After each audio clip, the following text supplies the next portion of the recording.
Assalamualaikum warahmatullahi wabarakatuh. Kami dari kelompok Gunung Sari ingin melakukan penelitian tentang Gunung Sari.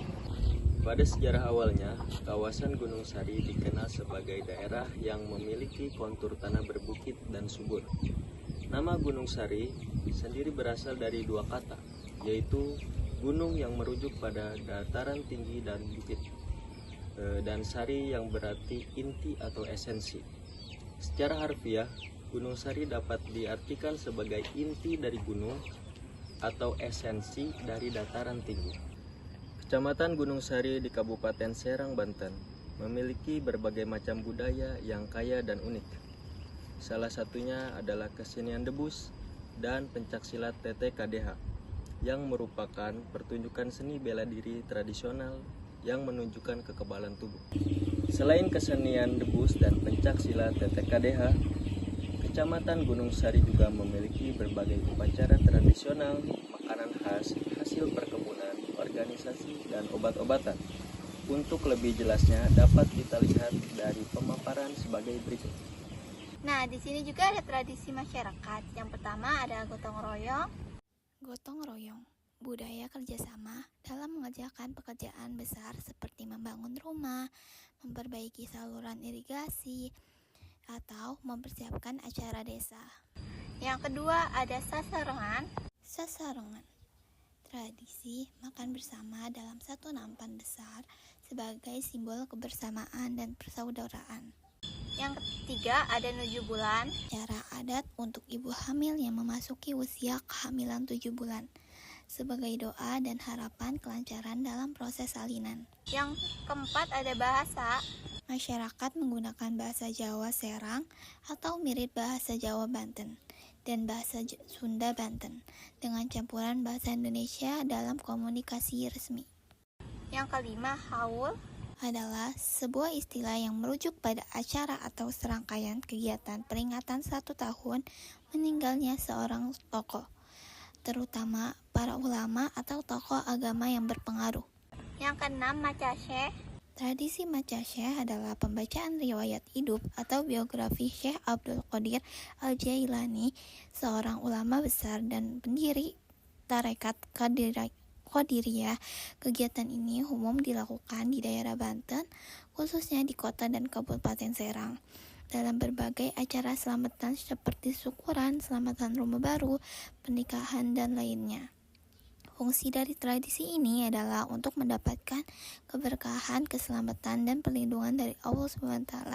Yang ketujuh maulid Nabi Adalah peringatan hari lahir Nabi Muhammad yang menurut tradisi sebagian Sunni jatuh pada tanggal 12 Rabiul Awal. Yang ke-8 maca kitab Dardir. Kitab Dardir dibaca terutama ketika memperingati peristiwa Isra Mi'raj Nabi Muhammad SAW yang biasa dilakukan pada bulan Rajab, khususnya pada tanggal 27 Rajab. Yang ke-9 ngunut 15 hari bulan Ramadan. Ngunut 15 hari bulan Ramadan. Tradisi ini dilakukan pada pertengahan bulan Ramadan, tepatnya pada malam ke-15. Tradisi ini biasanya melibatkan pembuatan ketupat dan kemudian dibagikan kepada masyarakat atau dibawa ke masjid untuk dibagikan. Yang ke-10 munggahan sebelum bulan puasa.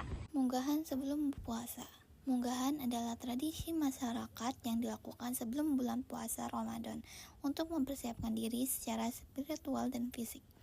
Kegiatan munggahan biasanya meliputi makan bersama, ziarah kubur, silaturahmi, pengajian, dan saling bermaaf-maafan. Yang ke-11 ada 4 bulanan dalam kehamilan. 4 bulan dalam kehamilan adalah tradisi yang merayakan usia kehamilan 4 bulan atau sekitar 120 hari sejak awal kehamilan. Tradisi ini sering disebut juga dengan syukuran atau selamatan. Acara 4 bulanan ini bermakna sebagai rasa syukur kepada Allah SWT atas nikmat kehamilan dan doa untuk kelancaran proses kehamilan hingga lahiran.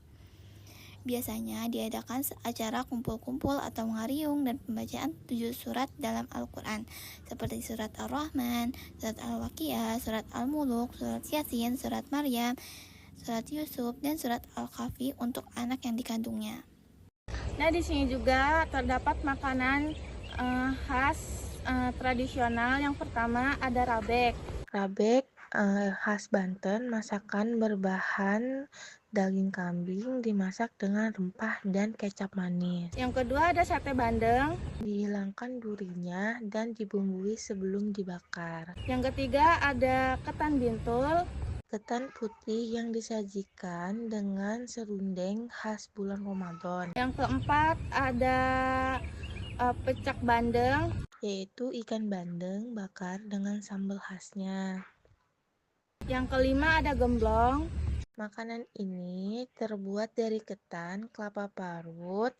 Biasanya makanan ini dijual di pagi hari. Yang keenam ada serundeng teri.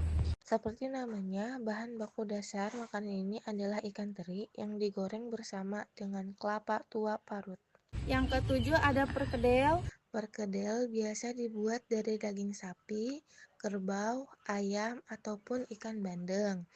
Bahan itu dicampur dengan ampas kelapa dan selanjutnya dibentuk seperti perkedel. Nah, biasanya juga orang-orang ada yang menyebutnya perkedel, ada juga yang menyebutnya semur. Yang kedelapan ada nasi samin. Nasi samin adalah nasi yang dimasak dengan minyak samin dan bumbu-bumbu khas Timur Tengah serta Nusantara. Nasi samin memiliki rasa yang kaya dan aroma yang khas, mirip dengan hidangan Timur Tengah lainnya, seperti nasi kebuli, nasi biryani, dan nasi madhi. Terakhir ada buruk melinjo. Buruk melinjo adalah istilah untuk makanan yang dibuat dari kulit buah melinjo yang sudah matang, populer di daerah Banten. Makanan ini juga dikenal dengan nama sambal tangkil atau buruk melinjo. Buruk melinjo adalah makanan rumahan yang dibuat dengan bahan utamanya adalah kulit buah melinjo atau buah tangkil dimasak dengan bumbu seperti bawang merah, bawang putih, kemiri, dan terasi. Nah, di sini juga ada pohon duren yang biasa menjadi ciri khas dari Kabupaten Gunung Sari, tepatnya di Kampung Cipayung. Selain pohon duren, juga banyak pohon kelapa dan pohon pisang serta pohon melinjo. Nah, di Gunung Sari juga terdapat organisasi, diantaranya organisasi Himagu, Himpunan Mahasiswa Gunung Sari. Organisasi mahasiswa ini membaur dengan masyarakat, mengadakan kegiatan sosial antara lain, mengadakan kegiatan seleksi MTQ untuk tingkat desa dalam rangka memilih calon-calon juara untuk tingkat kecamatan dan seterusnya, dan untuk ke tingkat yang lebih tinggi. Kegiatan ini sangat meriah sekali karena bertepatan dengan menyambut Tahun Baru Islam atau 1 Muharram, bertempat di Yayasan Pendidikan An-Nasuha Gunung Sari. Selanjutnya yaitu organisasi IPNU dan IPPNU, yaitu Ikatan Pelajar Nahdlatul Ulama dan Ikatan Pelajar Putri Nahdlatul Ulama. IPNU Ikatan Pelajar Nahdlatul Ulama didirikan pada 24 Februari 1959 di Semarang, Jawa Tengah. Pendirian IPNU dipelopori oleh pelajar-pelajar dari Yogyakarta, Solo, dan Semarang. Nah, Ikatan Pelajar Putri Nahdlatul Ulama dan Ikatan Pelajar Putra Nahdlatul Ulama di Gunung Sari ini yaitu organisasi yang di dalamnya terdapat pengajian rutin bulanan, khatmil Quran, olahraga, latihan marawis, muhadoroh, serta yang lain-lainnya. Yang selanjutnya ada obat-obatan tradisional. Nah, di belakang saya ini ada tanaman serunen atau yang disebut juga bisa babajaran atau babadotan. Khasiat dari tumbuhan ini adalah untuk mengobati dari luka ringan. Yang selanjutnya ada daun rosella, yang manfaatnya sangat serupa dengan daun serunen atau babanjaran.